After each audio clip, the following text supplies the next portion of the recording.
You are apologizing again. It's the third time this month. Your hands tremble as you type the message explaining why you exploded last night. She doesn't understand where all that anger came from. You don't really know how to explain it either. But you know you should have stayed quiet. You should have let it go. After all, it wasn't a big deal, right? Wrong. Because what happened last night didn't start last night. It started 3 months ago, when you felt the first discomfort and swallowed it in silence. It continued 6 weeks ago, when that behavior repeated itself and you forced a smile. It grew last week, when you noticed the pattern but decided not to say anything so you wouldn't seem insecure, controlling, or annoying. Until yesterday, when you exploded. You dumped months of accumulated frustrations all at once. And now she looks at you like you're crazy. Like the problem is you. And maybe she's right, but not for the reasons she imagines. This is the most common and most destructive cycle that exists in modern relationships. It's not about cheating. It's not about violent fights. It's about something much quieter and much more dangerous, the complete absence of boundaries set at the right time. What you're about to discover goes against everything you were told about relationships. It goes against the idea that love is accepting everything.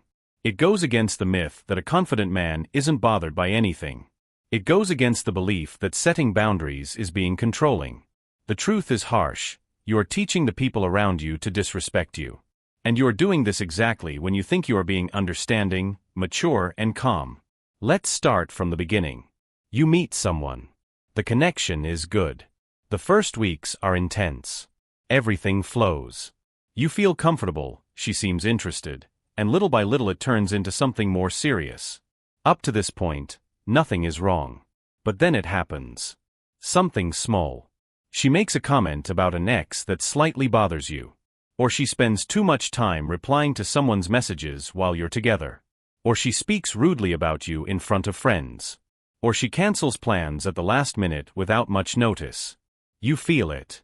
That tightness in your chest. That sense that something isn't right. But what do? Nothing. Absolutely nothing. Why? Because you convince yourself it's silly. That you're being too sensitive. That relationships require flexibility.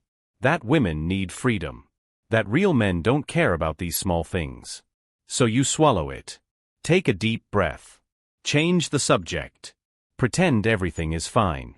And at that exact moment, you just send a silent but extremely clear message. This is acceptable. You can continue. She doesn't notice consciously. Neither do you. But something was established. A precedent. An invisible permission.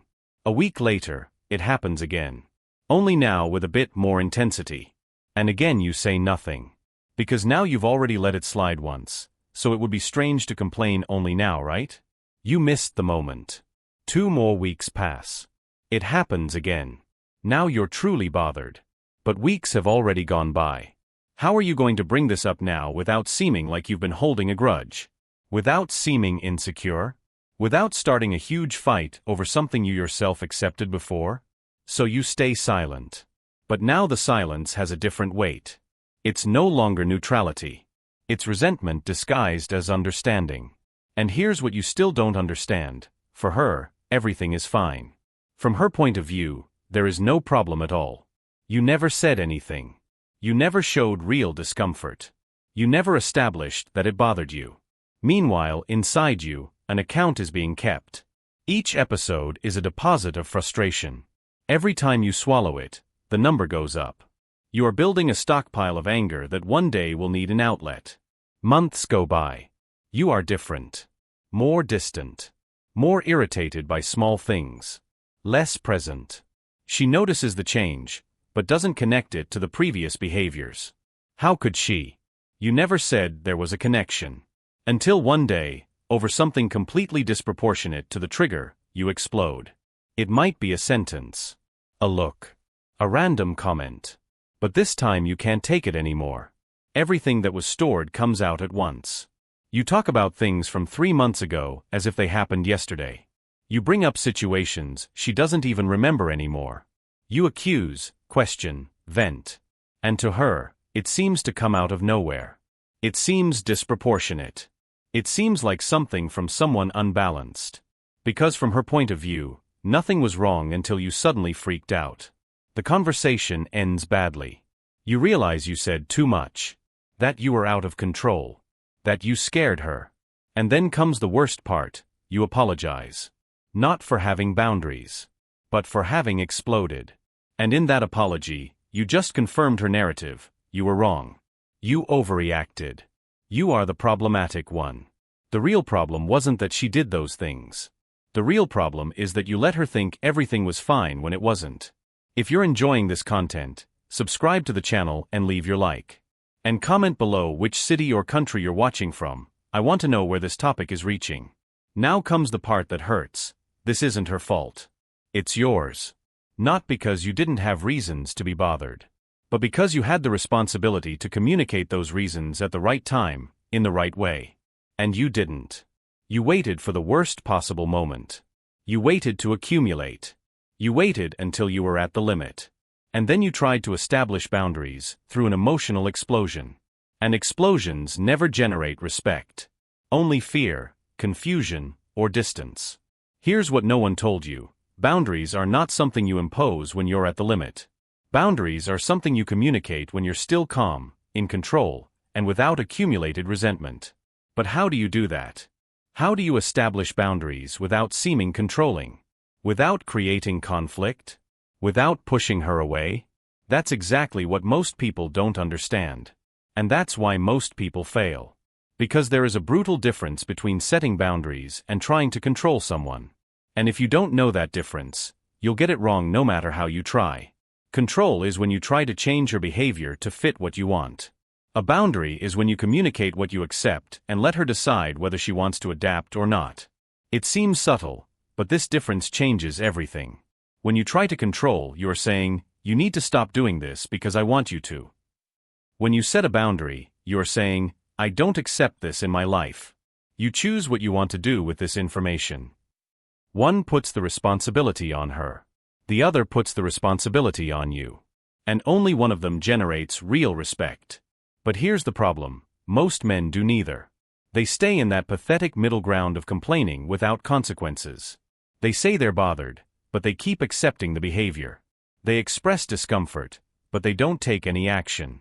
And that's worse than saying nothing. Because now she knows you're bothered, but she also knows you're not going to do anything about it. You've just shown that your boundaries are negotiable. That your words have no weight. So what's the right way? How do you communicate boundaries in a way that generates respect instead of conflict? First, you do it early. Very early. Before any resentment forms. Before 3 months of frustration accumulate. At the exact moment you notice the first discomfort. It doesn't need to be dramatic. It doesn't need to be a serious talk. It can be something natural, almost casual. But it needs to be clear. For example, she makes a comment about an ex in a way that bothers you. Instead of swallowing it and pretending everything is fine, you can simply say, "I'm not really into that kind of conversation. I think the past is the past." Simple. Direct. No accusation. No drama. You just communicated a boundary. Now comes the crucial part. You don't wait for her to apologize. You don't demand a reaction. You simply move on. You said what needed to be said, and that's it. If she respects it, great. If she ignores it or repeats it, then you have valuable information about who she is. And more importantly, you have a clear reference point to make decisions. But most people don't do this. Most people wait for the behavior to repeat 5, 10, 15 times before trying to establish a boundary. And at that point, it's already too late. Because now you're trying to change a pattern that you yourself allowed to be established. You're trying to put rules into a game that already started without them. And that always creates resistance. Here's another truth that hurts. Women test boundaries. Not out of malice. Not consciously most of the time. But they test them. It's instinctive. They need to know if you really are who you seem to be. If your words have substance. If you have a backbone or if it's all just a facade. And the test is never explicit. It's not her coming up and asking, "Do you really accept this?" The test is the behavior itself. It's seeing how far she can go before you react. It's discovering where your real boundaries are, not the ones you say you have. If you don't establish any boundaries, she keeps testing. Not because she wants to disrespect you, but because instinctively she needs to find out who you really are. And without clear boundaries, there's no way for her to know. The result? She loses respect. Not because you're nice, but because you're undefined. Because you don't have a clear position. Because she doesn't know where you truly stand. And here comes something that will make sense when you stop to think about it. Attraction does not survive without respect. You can be handsome, you can be funny, you can be kind. But if she doesn't respect you, attraction slowly dies. And respect doesn't come from being nice to her. Respect comes from having clarity about who you are and what you accept. It comes from not betraying your own values just to keep someone around. But how do you communicate this without becoming that bitter guy who complains about everything? Without seeming controlling? Without turning the relationship into a battlefield? The answer lies in something few people understand. You don't establish boundaries through direct confrontations. You establish boundaries through values communicated naturally over time. Let me explain. Instead of waiting for her to do something wrong and then reacting, you communicate your values before any problematic situation appears. You tell stories. You express opinions. You make it clear through natural conversations who you are and what you value. For example, you're talking about relationships in general, and you casually mention, "I've always thought mutual respect is non-negotiable. If something bothers me, I speak up. And I expect the same." That's it. You've just established a precedent. No confrontation. No accusation. You simply made it clear how you operate.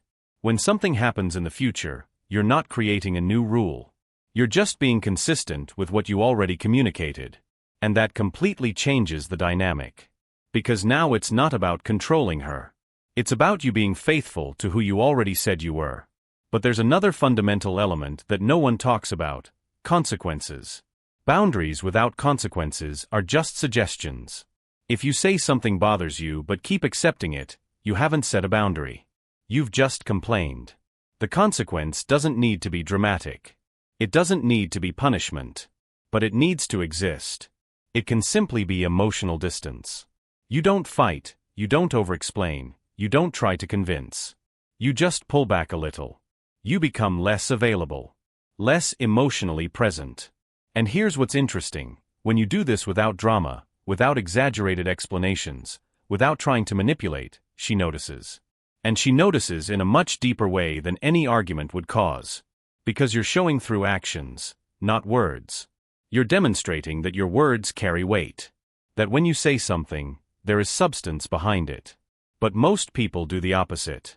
They say they're bothered and then become even more available, more attentive, as if trying to compensate for having spoken up. And that destroys any respect that could have been built. Now we reach the point where everything intensifies. Because setting boundaries early solves 80% of the problems. But what about the other 20%? What about when you communicate clearly, maintain your positions, act with consistency, and the behavior still continues? That's when you discover something brutal. Boundaries are not tools to change people. They are filters to discover who they really are. And this is the truth that hurts the most. Because deep down, when you're trying to set boundaries, part of you is still hoping she will change. That she will understand. That she will adapt to what you need. But what if she simply isn't compatible with what you value? What if who she naturally is goes against what you consider non-negotiable? This is where most people fall apart. Because now it's no longer about communication. It's about choice. And real choices hurt. You can stay and accept. You can stay and keep complaining. Or you can leave. There are no other magical options. The first option slowly destroys you. The second destroys both of you. Only the third preserves your integrity, even if it hurts in the short term. But here's the problem: you can't threaten to leave as a strategy. It doesn't work. If you say you're going to leave but she knows you won't, you've just turned your most serious boundary into a bluff. And now she knows she can ignore everything you say.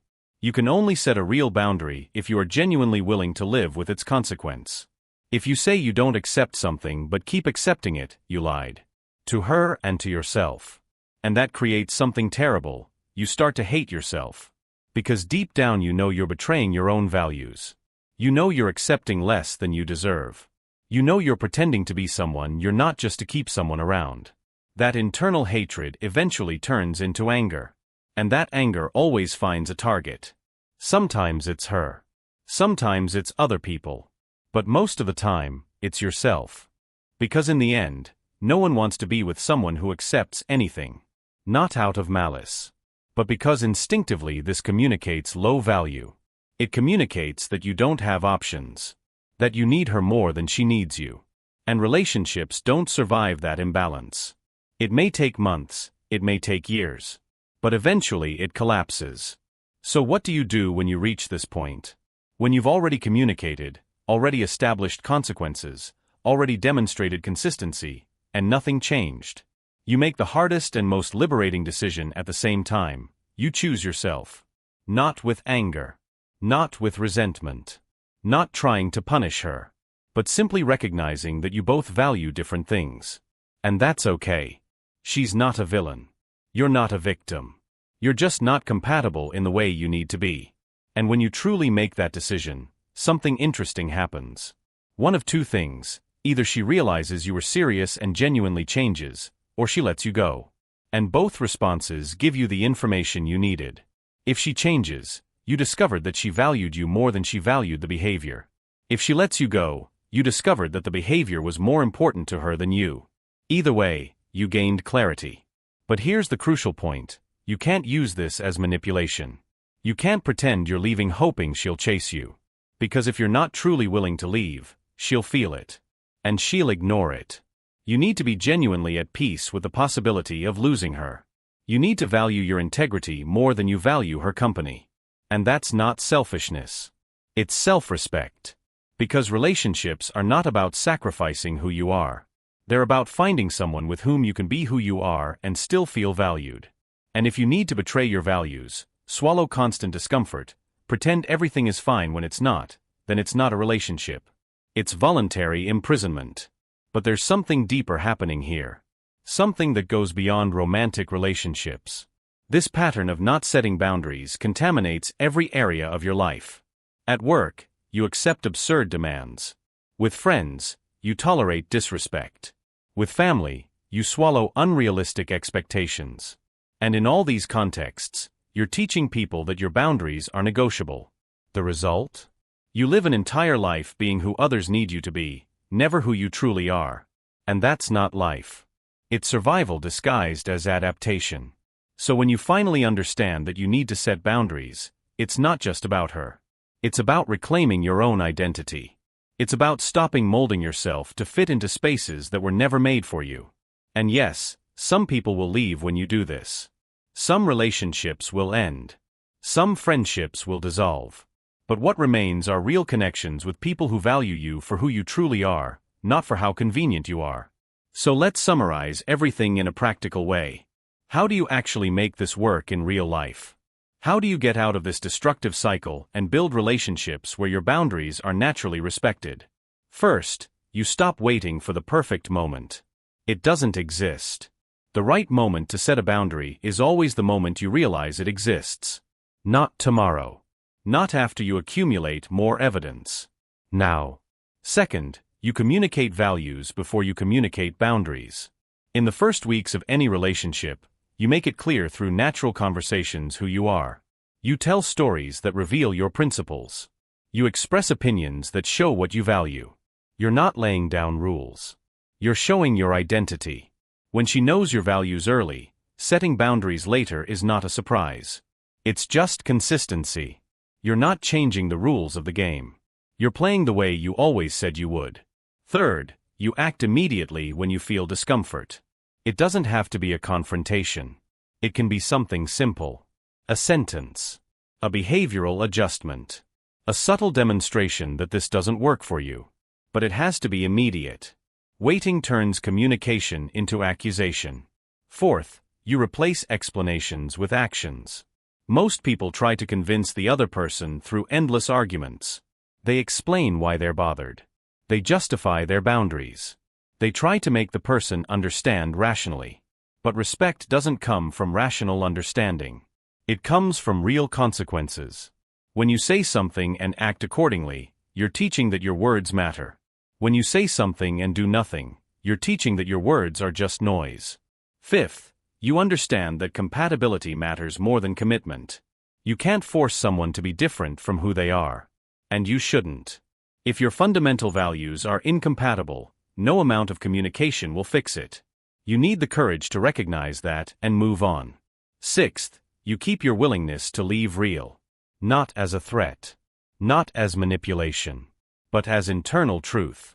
You need to genuinely value your peace more than you value any specific person. That's not coldness. It's mental sanity. Seventh, you accept that setting boundaries will filter people. And that's good. You don't want to be loved by everyone. You want to be loved for who you really are. And that only happens when you make it clear who you are, even if that pushes some people away. Now, the deepest lesson of all this: boundaries are not about controlling her behavior. They are about defining the kind of life you want to live and who you want to live that life with. When you don't set boundaries, you're not being nice. You're being cowardly. You're choosing temporary comfort instead of permanent integrity. You're trading who you are for crumbs of approval. And here is the final truth: you will never be happy in a relationship where you need to pretend everything is fine when it isn't. You will never feel real connection with someone who only wants you when you're suppressing who you truly are. The best relationships are not those without conflict. They are those where both people are free to be who they are, knowing that their boundaries will be respected. Where no one has to guess what the other thinks because communication is clear from the beginning. And when you set boundaries the right way, something magical happens. You stop attracting people who need to be controlled. You start attracting people who naturally respect who you are. Because mature people don't run from boundaries. They appreciate clarity. You also discover something about yourself. You are much stronger than you thought. You can live without the approval of any specific person. You can choose your peace instead of choosing company at any cost. That strength doesn't come from arrogance. It comes from genuine self-respect. From knowing you deserve relationships where you don't have to constantly betray yourself. From understanding that temporary loneliness is infinitely better than company that drains you. And in the end, you realize that the problem was never setting boundaries. The problem was thinking that setting boundaries was something negative.